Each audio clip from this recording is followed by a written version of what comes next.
Well, that was way closer than I think it had any right to be. No one, if someone had told me that India would have won this match by just 21 runs at the start of this particular day, I'd have told you, please get your head checked. But I would have actually been in a different way wrong, because getting your head checked might have given you an idea as to what to expect in the future. What was this? The most bizarre match that I have ever seen in my life. And the first major point that I want to raise, I am not going to praise this victory. Yeah. Number one major question that I want to ask: what were India thinking? What are you thinking? Today you almost got paid by your overconfidence. Today's performance is a clear-cut illustration that this Indian team, as they say in Hindi na, अपने घमंड में डूब रहे हैं. This was a classic exhibition. You took Oman lightly. And I am sorry, you at one stage and point were like sweating. 40 runs needed of nearly 4 overs.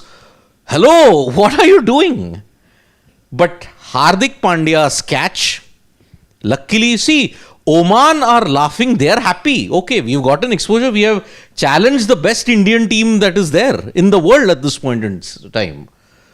But I am very sorry, all this bonhomie, camaraderie, boss, you nearly lost it. At one stage, you had only taken 2 wickets, and you have to give credit to Oman for the way, how they have gone about in this match. But for the Indian cricket team, it's a spank. Boss, stop being in ghamand. This was a classic case in Abu Dhabi of you being in total overconfidence. This is an overconfident Indian team that came at the Abu Dhabi stadium today. And I can't praise anything about this win. I'm sorry. You may have won by 21 runs, but the way how you approach this match is shambolic, is overconfident. And I'm sorry, you did not respect the opposition at all today. I would go one step further and say you not only didn't respect the opposition, you didn't even respect the international game. What's the one thing we always say when it comes to matches against anyone, no matter who it is? It's the international sport. Respect it. You can't take anything for granted. Let's put it this way. If Oman had to actually make a quicker start in the power play, we could have been having a very different conversation right now. I don't think the Oman batters really kicked into gear until the slog overs were there. So you were like in overs 15 to 20 types was when they really picked up the scoring, right? Beyond that, I think they were going at a decent clip, but it always looked like it was just out of their reach. Then what suddenly happened, I think there were a couple of overs that really changed the complexion of the game. One was that over from Shivam Dubey, and thereafter the follow-up from Kuldeep Yadav. When is the last time you saw a batter hit Kuldeep Yadav for back-to-back sixes? Much less a batter of an associate nation. But those back-to-back sixes, you looked at Kuldeep and even he was shocked as to what exactly was going on here. And I don't blame him. He wasn't the only one. You're talking about a lack of this. Look at how many bowlers you've used. You've used 8 bowlers. Akshar, by the way, shockingly only bowled 1 over. Why? He bowled an economy of 4. Were those overs to Tilak Verma and Abhishek Sharma worth it? No, they gave away 20 runs in 2 overs. So that's an economy of 10 for 2 overs. Imagine if you had given it to Akshar and Chalo, from 4, if it went up to say 6, 7, you would have been perfectly fine. You would have been winning this game in a better way. You didn't need to go for those 2 overs. So unnecessary. Everything about this just screams, and to a point, mind you, after a point, it felt like they panicked. They really did panic. You know, also when panic started to set in, when I think, they brought back Harshit, and in his final over, when he went for those back-to-back boundaries, by the way, nothing wrong with the balls, but even then, I was looking at that and I'm thinking, hold on, why do you not have a long on and a long off? One of the boundaries was a clear cut. If it had to be a fielder there, you would have had a catch opportunity and best, or you would have just had someone stop it and let it go for a single. What was the field placement there? You have Harshit bowling short balls, and your fine leg is he's actually short. It's a short fine leg. He's not back in this thing. And I'm like, okay, what is going on? Either there's something wrong with the bowler, either the field placements are off, either everything is just on vibes, which should be told this entire match felt like. So it's like, okay, you've won and you've gotten away. Even if you lost the match, it wouldn't have cost you anything. You had already qualified. well, this is not something you should be doing. If you would have lost the game, it was a major embarrassment. Yeah. I'm sorry to say. But then see, you have to give credit to Aamir Kaleem and Hammad Mirza, okay? Those two batted and took advantage of India's complacency. Right.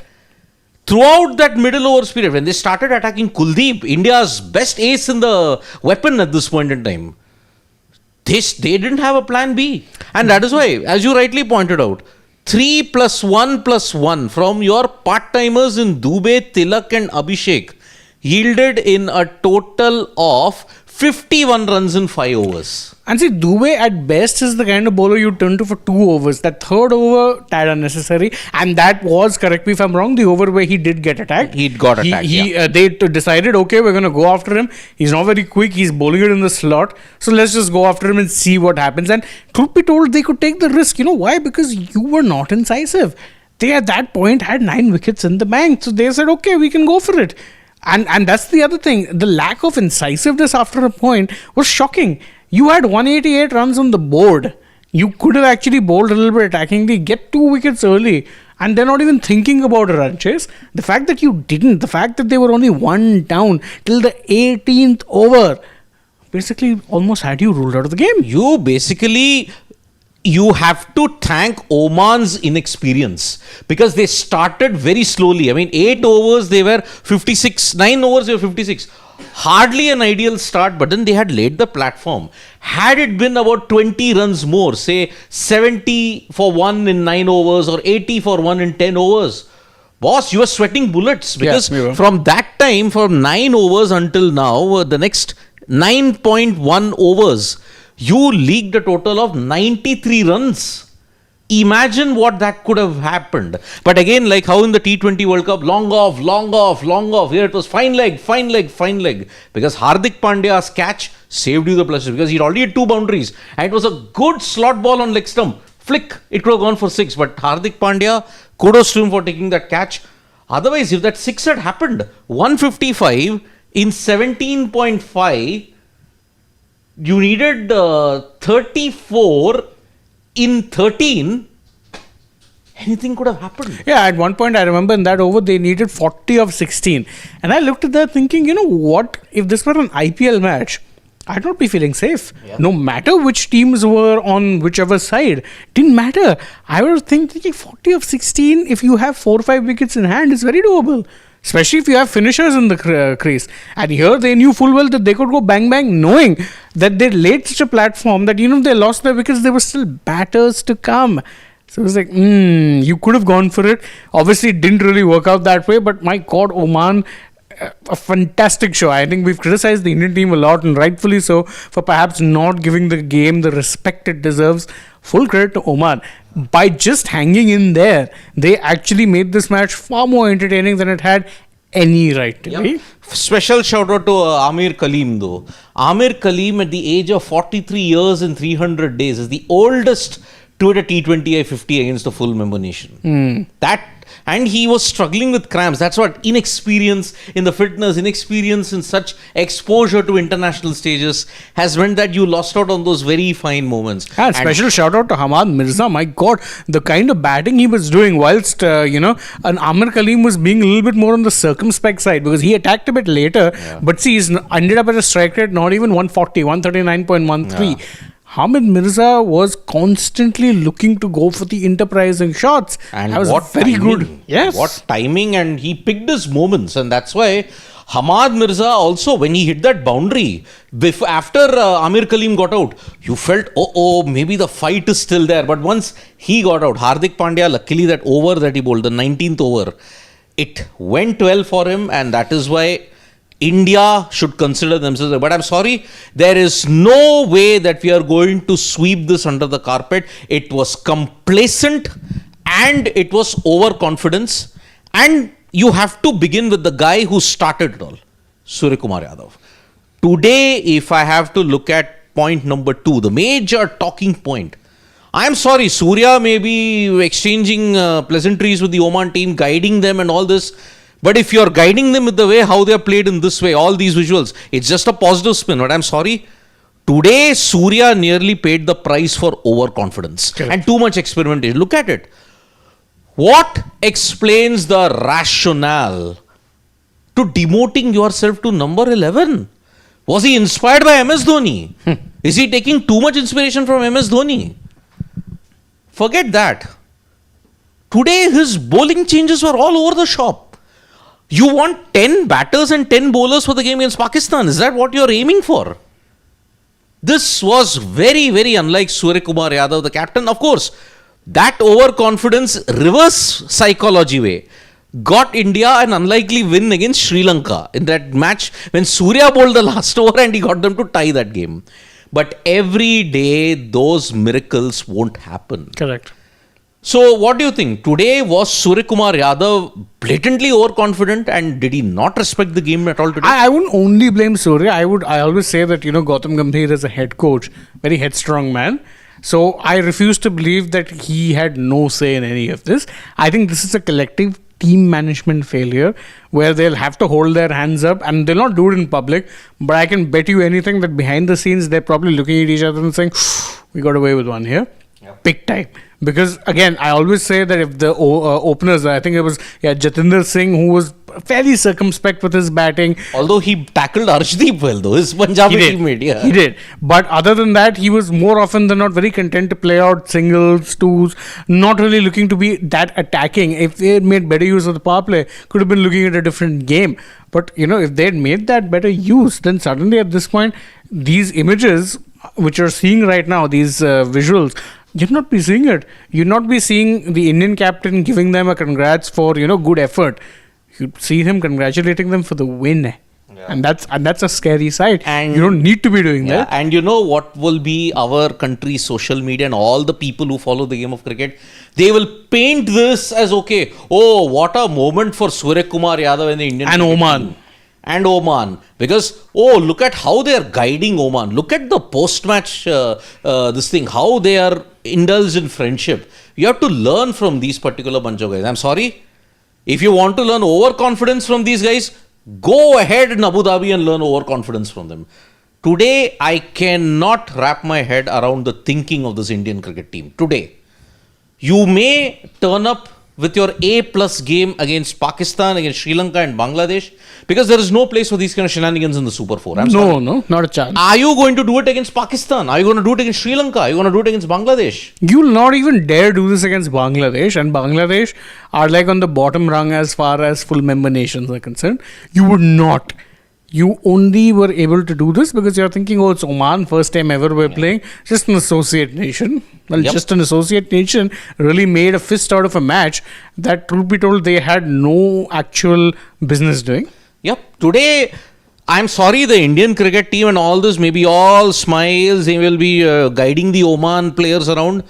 But you're not going to play them again in a bilateral series for a very long time. You're going to play them in the next Asia Cup if they qualify. That is 2 years down the line. But even that will be a different format. So. Yeah. Stop this facade and just acknowledge the fact that today you may have won the game by 21 runs, but you almost paid the price for your overconfidence today. And that is why Suryakumar Yadav, I'm sorry, it's a wake-up call for him. He can't do this every single time.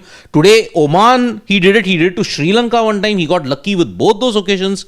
But somewhere down the line, boss, if you do not respect the opponent or respect the game, Pakistan's a different case. If you don't respect Pakistan, it doesn't matter.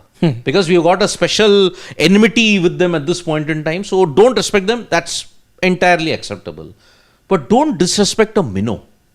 They anyway don't get that much of game time. And all these kind of facades and charades that you're putting on out there in the post-match, we'll guide you and do all these kind of things. I'm sorry.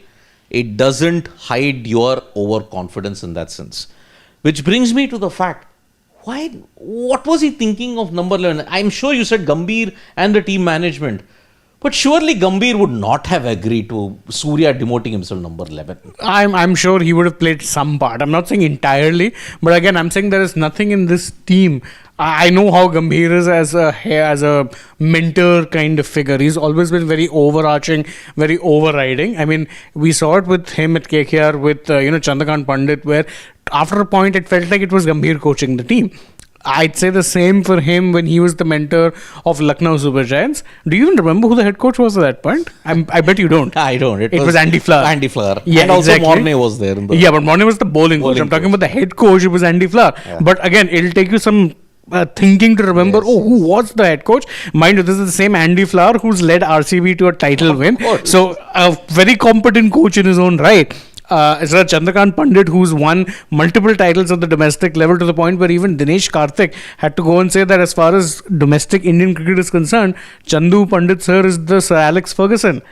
Or Carlo Ancelotti, right? No, he said it was he compared him to Alex Ferguson. It was Fergie. So he said that he's like Alex Ferguson. So this is that kind of this thing. But Gambhir is a strong-headed coach. So I'm sure that he would have had some inkling that this is going to go down. And definitely it doesn't go down without his blessing. There is not a chance. So I'm not holding one or the other of them accountable. I'm holding team management accountable that you let something like this fly. Bear in mind, this is the same team management where the bowling coach in Mornay Mokel can come out and say that, listen, we don't want a culture and we've been trying to do this, that if you have some kind of bowling skill, you better work on it in the nets. A Dubey, he claimed to make Dubey a better bowler by making him work harder in the nets. A Rinku has been bowling consistently in the nets. A Tilak has been bowling consistently in the nets. Same with, of course, an Abhishek. That's what we're hearing. So these are strong-willed coaches. They have that very regimented football style, dare I say, approach to coaching, where, normally in cricket, you'll always say that the head coach's role is that of something of a facilitator, whereas the captain has the power. Now, I think it's shifted to the point where at least captain and coach are basically, the general and co-general. So they know what is going on. So this is definitely a failing on team management that you were allowing this to happen. That, listen, and plus we know, you have to remember one thing, Gambhir absolutely loves Sky. Yeah. So there is no denying the fact that both of them have a very close bond. I remember years back, Gambhir once actually saw Sky as a potential KKR captain for the future before he was, of course, released and everything. So there's a bonhomie there. There's no way he didn't have any part in this. The point is, why? In hindsight, you can say, as I said, behind closed doors, you'll admit you got away with one. Now, though, I think Sky should have come out to bat after a point. Even if you have to come out at 8, no problem. Fine, there you understand the rationale that, okay, you need to give these guys some time out in the middle. I don't think you're going to be relying on Harshit Rana or Arshdeep Singh or even Kuldeep Yadav to win you the game with the bat against Pakistan. Not a chance. I'm very surprised that Gambhir has taken this kind of an extreme route, because I don't know him to be very adventurous. He's a very focused, methodical in his thinking, and there is a plan. But today, I think he just gave it a free-for-all. Yeah. Jo karna hai karo. He gave gully cricket vibes in that sense, which is very, very surprising from someone like Gautam Gambhir. So, by the way, the player of the match amidst all of this is Sanju Samson for his 50 that he hit. I mean, the bowlers definitely don't get that much of credit because they let the game just drift away. I'm surprised. I know you'd give it to the player who's, But I think it should have been Aamir Kaleem. Yeah, it could have been either Camilo or Hammad Mirza. I think I would have been okay with both of those. Yeah. Because see, what about Sanju's knock today? Because there will be two spectrums and it will lead to one another.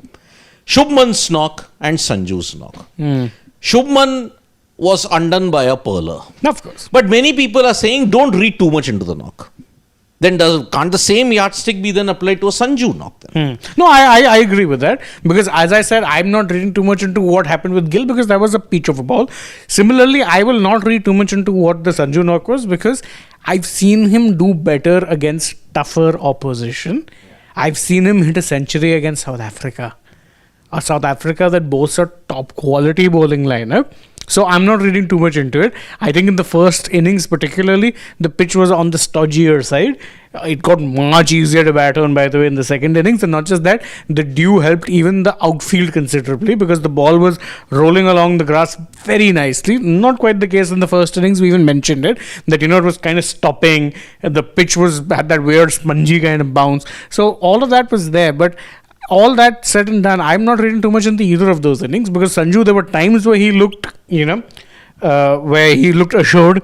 There were times when he was undone by some weird bit of bounce. So I will not read too much into any of those.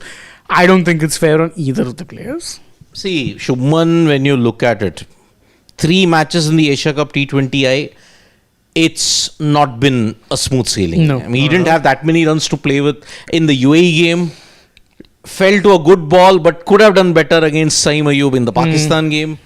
Today, when he played Shah Faisal, I mean, that incoming delivery, left-hander at that pace of 130-ish, can knock anybody. If it had gone straight on, it would have missed the off stump, but just swung back in late. It did remind me of the kind of dismissals I got used to seeing with Rohit. Yeah. Trent Boltish. Yes. You know, the in-swinging ball. I mean, the last time someone knocked Gill's stumps over Adelaide, Mitchell Stark, the off stump just went, the middle stump was knocked down. Flying. Yeah, because I think it was the first time Stark had gotten rid of Shubman in test matches. Until then, Shubman had a perfect record against him. But then, Knight, incoming delivery, he tried to play to the leg side, middle stump gone. And here, he tried covering the line, but then just came back in. Sanju, on the other hand, he didn't get a chance to bat in 2 of the games. When he's gotten a chance to bat in this number 3 position, he's contributed 56 of 45. 124 strike rate with 18 plus 12, 30 runs in boundaries. But also, you know, the strike rate, why I'm mitigating it also a little bit is because there were some circumstances there that weren't in his favor. So, for instance, Hardik got out quickly.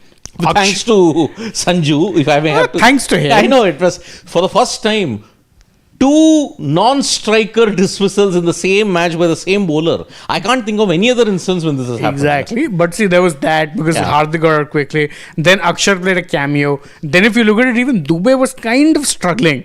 So Samson was kind of caught up between 2 kinds of partners. Either those who were looking to do the hitting, like an Akshar did and even a Tilak did, or those who were struggling to hit or got out quickly. So it was kind of a catch-22 because if you have, say for instance, if Akshar had to bat deeper or had to bat longer, then I think Sanju's strike rate might have been in the 140s. Why? Because then he would have not had to take the pressure of trying to hold one end down.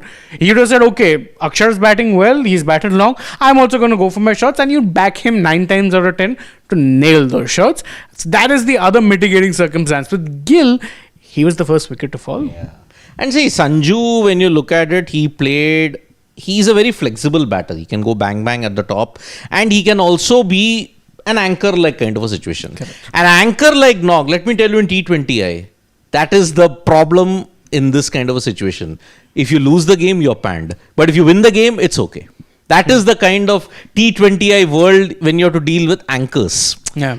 If it helps you win, you're great. But if it helps you lose, then you are the swords are over. So today, Sanju was on the right end of the result. And Pawan, can we just have a look at what Suryakumar Yadav said? I would be loving what he and Sanju have said in the post-match. Yeah, particularly Sky, I think, would be a very interesting. Okay, Sanju Samson is that, okay, good to see I got to spend some time in the middle. You just got a new trainer and did the Bronco test. Have to give credit to Oman, bowled well in the power play, swinging it up front. I kept backing my strength to stay positive. Any contribution with the bat for your country, you have to take the positives. So fair. I mean, okay. That is fair. So let's just go up. We are grouped with PNG and Samoa. That's what Jatinder is saying in the World Cup qualifiers. Okay. Suryakumar Yadav, definitely I'll try from next game. I don't know what it was for, that question. I knew their coach, of course, Sulakshan Kulkarni, who's been in the Mumbai circles for a very long time, was one of the ultimate domestic stalwarts for Mumbai at that stage. There will be Khadusness. It was amazing. Really enjoyed watching them bat. He wouldn't be saying this if he had lost the game, though. It's a little bit difficult when you're sitting and suddenly come out and play. Talk about Arshdeep and Harshit. It's so humid. Unfortunate how he got out, but you can't keep him away from the game. Talk about Hardik Pandya. The way he bowled and the way he got out, all set for the Super Fours when was the Sunday clash. He's not really said much, which I kind of expected. What is the definitely I'll try from next game? I think maybe he'll come out to bat, something like that. Could be that. Oh, then that is, I think. Maybe. I don't know. That's what I'll check. I think they would have had the question here. I'll just have a look. Okay. But I think, see what he said, he mentioned one very interesting point about their coach, of course, Sulakshan Kulkarni, and he says that there will be Khadusness in this side. Which is batting higher than number 11. Yeah. Yeah. Definitely I'll try. But yeah, Khadusness. I mean, there are fair bit of Indian players in the Oman team. Many might have Mumbai roots. And Sulakshan Kulkarni will know the Khadusness. Mumbai cricket, it's greatest built around that. It's the greatest cricket team in India for a simple reason. They don't give up. The Khadusness. Mumbai are to Indian cricket or Australia are to world cricket. They never give up. Correct. So that is why Mumbai at this point. But I think more than that, I think Hardik Pandya should have gotten the man of the match for one simple reason: the catch and 2 wickets. Or Yeah. 1 wicket. I think that's the thing. 1 wicket. 1 wicket, but he bowled that crucial over to get them back in the contest. And that catch, had Aamir Kaleem hit that 6, I think momentum would have been with Oman. So that is why. Correct. But fair enough, Sanju got India. He was the anchor around which they built that 188 score. So that's why I think it's fair enough that you give him the award. And good on him that maybe he may not get a chance to bat against Pakistan, but in a different position. Correct me if I'm wrong. He's saying the Oman captain is saying they're grouped with PNG and Samoa. This is the same Samoa that will boast a certain Ross Taylor, correct? Yes. Because that will be the continental playoffs that's there. So, yeah, they'll be facing up to Roscoe in the continental qualifiers in 2026. An ICC WTC winner. Yes. Now playing in the continental this thing. Amazing. Correct. So, yes, it's a fantastic thing what Oman has done today. And Jatinder Singh, only if he had his strike rate was the biggest letdown. 96. Ironically. Yeah, but he tackled Arshdeep quite. I think Arshdeep was nailing the Yorkers, getting the delivery to swing in. But until then, he had kind of tackled him well. So he didn't get out to his Punjabi mate at this stage. And I do think that the way they were batting in that early stage of the game suggested they knew they had no chance. Yeah. So I think the mantra would have been that, okay, let's just try batting. Let's enjoy this experience, which I understand. I understand that entirely. It's just that they enjoyed the experience so much that they actually ended up putting themselves in a situation to win the game.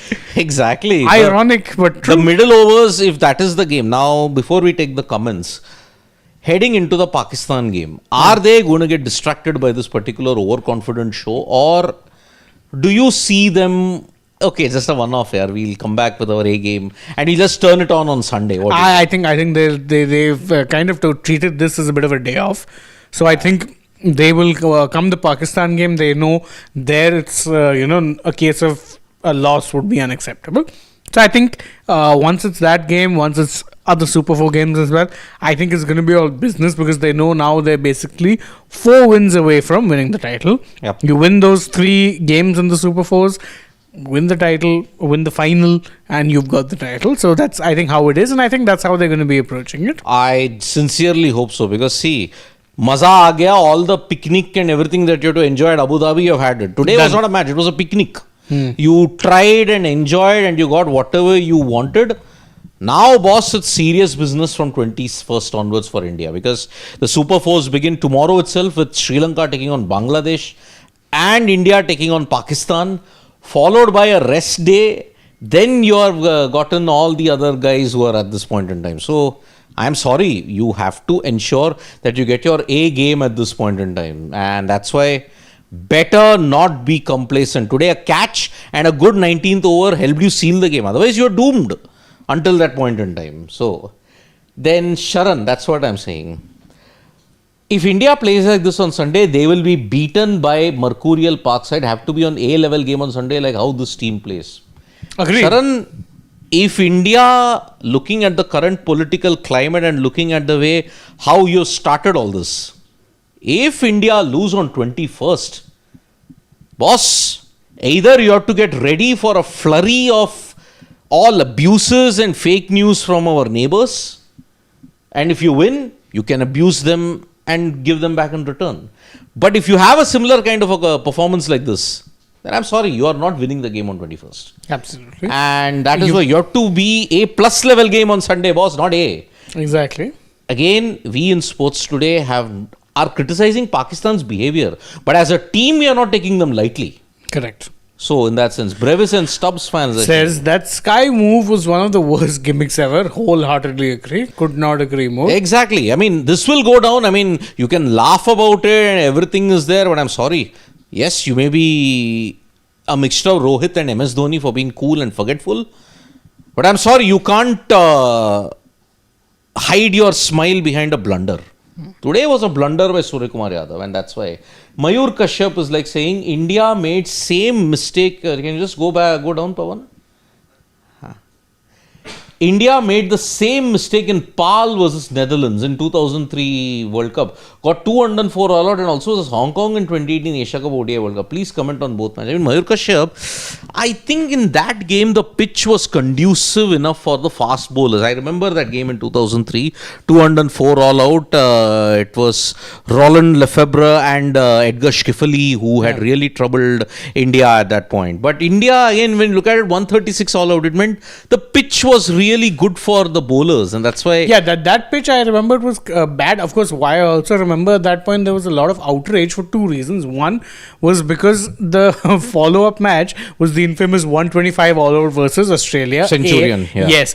B was the fact that heading into that tournament itself, there had been a lot of debate over India's batting order. And in fact, it was pretty much just before the tournament that the call was taken that Sachin Tendulkar would open the batting. And Mohammad Kaif would be your number 3. Yes. So there was a lot of tinkering with the batting order, and that tinkering didn't sit right with a lot of people saying that, look, it's just before a big tournament. How are you doing this now? So then the Australia game came, and of course, in hindsight, that 204 all out became, it got a bigger target on its back. But as Siddharth rightly points out, that match, I also remember, I was very young, but I also do remember that there was a match where the bowlers really made merry. Yeah. I mean, if Srinath and Prasad were really, not Prasad. Srinath. Yeah, Srinath. Javagal Srinath, Ashish Nehra, Zahir. Yeah, yes. all 3.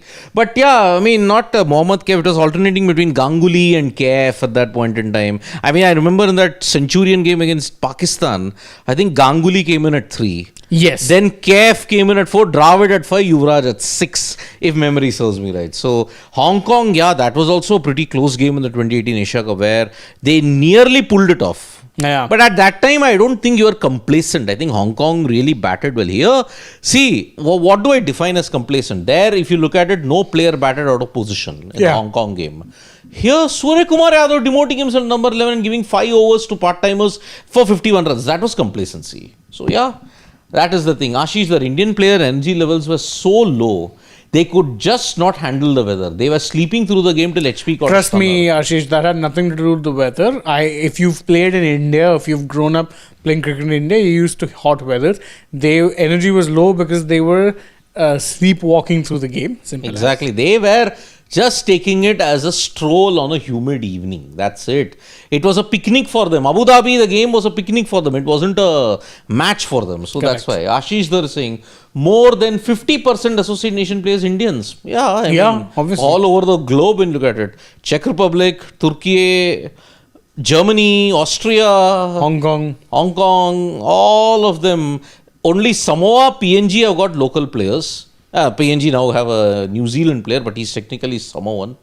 So, in that sense, freaking awesome. Still boring. This is why I said even before the game as UAE begins, don't underestimate any opponent on tricky wickets. Upsets mostly happen on such a freaking awesome. You're missing the point. India, with their complacency, decided, let us just try and make a match out of it. They gave them a way back into the game when there shouldn't have been any. Exactly. What then explains freaking awesome? The point of demoting Surya to number 11 and giving 5 overs to part-timers who had no skin in the game. Exactly. You took Oman lightly, and it is not because of tricky wickets. I'm very sorry. Today, it was your overconfidence that nearly killed you. And Dev Pratap Singh Chauhan is like saying, I agree with Shane. Point of respecting international cricket more than opponent. International cricket quality is degrading fast. In IPL, every match matters. Bumrah plays even when MI is out. Could not agree more, because that's what happens in those games where, even finishing higher up on the table, even if you've not qualified for the playoffs, finishing in 5th, 6th, 7th does bring with it a little bit more prestige, does bring with it a little bit more of a potential payment which comes from your, team owners. So you're right. The stakes of the match, and good of you to actually catch the point I was making where I said, you have to respect international cricket. Yeah, you can say that, okay, Oman aren't great opposition, and you'd be right. But respect it and say, you know what? It's still an international game, and I'm going to treat it as such. I don't think they did today. They treated it like an absolute walk in the park. Yep. Dex is asking, still remember the Soviet invasion of Afghanistan and the Moscow 1980 boycott? I do remember it. Vividly. In 1979, when the Soviet Union invaded Afghanistan, the Western Bloc nations just pulled out. And that's why 1980 Moscow, you didn't see any of the Western Bloc nations come. But in response, Warsaw Pact nations boycotted the Los Angeles Olympics of 1984. Yeah. It was a tit for tat that was happening in that detente period of the Cold War. Detente meaning we have nuclear weapons, but we are not going to use it against each other. It was the Brezhnev doctrine that was there. So, yeah, I do remember it, and that was the peak of the boycott season. You thought India-Pakistan was peak. No, boss. The Cold War boycotts were... they were boycotting literal Olympic games, never mind the Asia Cup. Yep. When was the last time a FIFA World Cup had a massive boycott threat? Russia, 2018? No, even that was in name only. I think if you go back in time, the one World Cup where I remember a boycott being a real thing was 1930. And I know this because of reading. Obviously, I wasn't born then. 34, Mussolini's Italy. Mussolini's Italy, many teams went and then they ended up regretting it because they were on the end of intimidation. The referees in particular definitely were intimidated a lot. No, 1930, and the reason for it ironically was racism. So because the idea of the World Cup was mostly conceptualized by the European side of things, they found it a little surprising when eventually FIFA chose to award it to Uruguay. So a lot of nations actually just didn't go. See, the other reason also was the travel logistics side of things, because in those days planes weren't really mainstream. You had to go by ship. Exactly. So the travel would have taken you months. So that was the other thing. Otherwise, if you're talking about boycotts, FIFA World Cups, they just don't happen. Not anymore. I think the last time, very infamous example of a boycott or an ignorance happening, 1950 India. Oh, yeah, because they couldn't travel to South America. They didn't want to travel. That's the simple thing. Money. Yeah, money. For them at that point in time, and truth be told, I understand their point also, although in hindsight it looks very foolish. The point that was made at that point was that they were playing the Olympics also, they're doing well there. The Olympics actually at that point had more prestige. Yeah. Because you have to remember, 1950 was only the 4th edition of the World Cup. You'd think there'd have been more, but you had in 1930, 34 and 38. After that, 42, 46, you didn't have the World Cup because of the war. Yeah. So the World Cup was disrupted. That was only the 4th edition of the World Cup. Olympics had been going on since 54 years. Exactly. So the legacy of the Olympics was more. It's just that in hindsight we look back at it and say, oh dear, what a big what if. But boycotts don't normally happen, because even after that, I'm giving you examples. You're talking about Russia. 1978, Argentina were ruled by a military junta. That was a sports washing event. Then even beyond that, I'm trying to remember other examples. They were there on the tip of my head. They're saying 82, 86, 90, no, 94, 98, 2002, 6. 10. South Africa was another controversial one because everyone knows the history behind it. Yeah. It was bribery. All these 22 Qatar, of course, how can we forget? Qatar, that was another controversial one, but everyone still went and played. So it doesn't happen in a hurry in football. Correct. And what is Priyanshu saying? All debates settled. Go down. Scroll down slightly. He says all debates settled, and Oman is the second best Asian team. Mighty Oman is greater than Pakistan. Aamir Kaleem should be man of the match. Actually, I was torn between Hardik Pandya and Aamir Kaleem. Hardik Pandya for the catch and for the wicket, the crucial 19th over that he bowled. So that's why I would really wondering if it is Android, iPhone, you're very naughty. Very cheeky. Oman reversed this. I know nothing says that Murli Karthik said even an IPL team can beat any international team. This was just Oman with part-timers against the top 15 of India. I know nothing, point valid. But you also have to remember that if this Indian team were playing with the actual respect of the game, Oman never stood a chance. Exactly. They did not. How they did it against the UAE. That was full intensity. Exactly. That was treating the game with respect, because you bowled first. But you said, you know what, we're not going to take any prisoners. We will ensure that we run through them, and then when we get the chance to bat, we'll finish it off ASAP. They finished it, just after the power play? Yeah, just before the power play. Just before the power play, actually. Yeah. So that is how you treat the game professionally. This time they weren't. If you have an IPL team playing professionally against a team like Bangladesh, it'll be a close contest. It'll be a close contest at the very least. At the very least. Because see, if IPL teams play against the likes of Afghanistan, Bangladesh, Zimbabwe, Oman, Netherlands, I would argue that a top 4 IPL side, a team that any year is good enough to make it to the playoffs. You know what the associate nations can do? I mean, this kind of a model that I was thinking. Your top 4 teams of the IPL, organize a round with them, the associate nations. If you want more exposure, if suppose MI, CSK, KKR and maybe RCB make it to the top 4. Or PNG versus RCB or Samoa versus KKR, then you've got Oman versus MI, and looking at it, CSK versus you look at it, Czech Republic. It can only improve your standard, na? Yeah, because then you're up against like an absolutely elite assembled side. Like, why is it that people always say that, club football versus international football, it would more often be a club that really wins. Why? Because in a club, you have the option of picking and choosing the players. Correct, yeah. For countries, it's more often than not those who are eligible to play for your country, and then more often than not, you do have to kind of do with what you've got. If one position doesn't have anyone who's good enough, then you make do with it. Look at India as an example in cricket. Why is Shivam Dubey our second best pace bowling all-rounder? Because we don't have a history of producing them. So we make do with what we have. Similarly for football international teams. But a club, you're picking the best players in every position. Getting them to play as a team. They would be much better. They would. No two ways about it. They would. Let's take a couple more comments. Last 2 comments we'll take before we... Scroll down. Yeah. Ashish Dhar is saying there should be 2 tosses on Sunday, one for match and one for shaking. They're not going to be shaking hands, so there's no toss there. There will be no handshake even on Sunday, and the next Sunday if India and Pakistan make it to the final. I like this one from Suraj Padmanabhan. Says slightly out of topic, but can BCCI fund associate nations so they can develop themselves in infrastructure and upskilling, which can improve the game? Suraj, I'd love to see that happen. But it won't happen. No. Although India did give a lot of support to say in Afghanistan, but that also had as much to do with our bilateral relations. Correct. Overall. And also when you look at it, if you want to fund associate nations, okay, see, in BCCI, I mean, you look at it, you have 20,000 crores in the bank at this point in time. But we have our own logistical priorities which we overlook. For example, you didn't telecast a Dulip Trophy match at all. You telecasted only the final. You didn't telecast even the India A match. Yeah. Ridiculous. You haven't telecast that.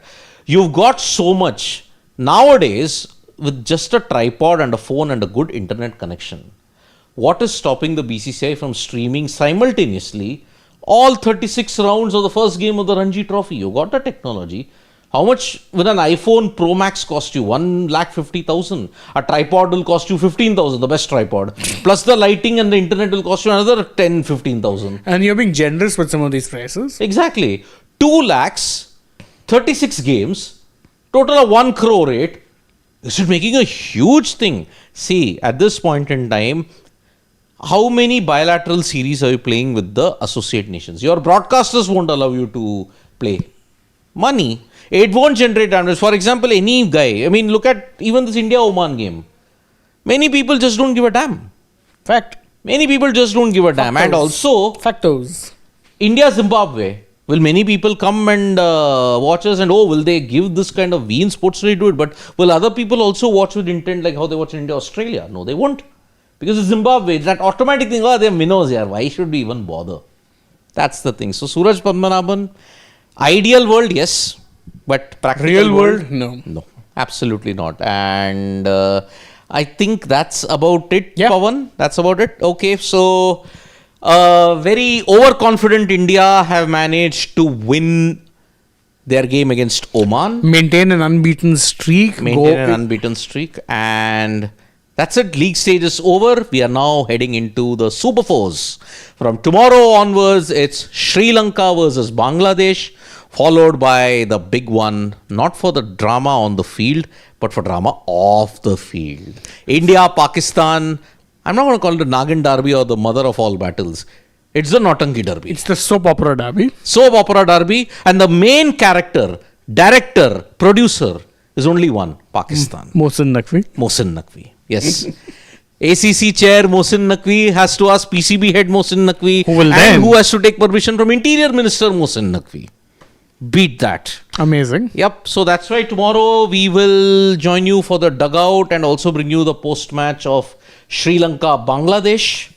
Hopefully this time with no media house glasses being broken. And you will be getting live updates from Dubai. The Eagle has landed and we are going to see more updates from Dubai. We'll see Sunil Gavaskar live. We'll see all of them. So do check out We are just starting. The business end of the tournament has come. And It's officially here. Yes, it's officially here. So from me and Shane, it's bye-bye, good night, nandri, vanakkam, shubhratri, shabba khair. Eat your vegetables. Don't trouble your mother. Stay safe and subscribe to Sports Today.